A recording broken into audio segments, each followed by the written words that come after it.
So yun guys, ito na pala yung ginawa natin nakaraan na fish stunner guys, yun o. Dalawa lang yung nilagay kong condenser guys kasi ano, kulang tayo ng budget.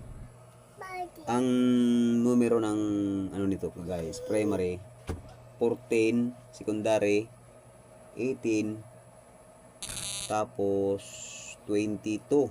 Kasi hindi available yung 23 guys na ano, na magnetic wire, kaya ginamitan ko siya ng 22. So subukan natin siya guys kung gaano ba kalakas yung kuryente. So mag-isa lang tayo dito guys. Yan, gaganunin ko muna guys yung video ha. Papatong kaya. Makikita nyo kaya guys, papatong ko lang sa aparato guys.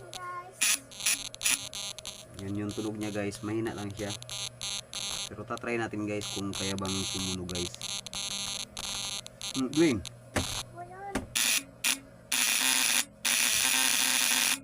Yan siya guys. Puno nga pala to guys ng aranya. Ito yung dahon niya. Yung namumulaklak.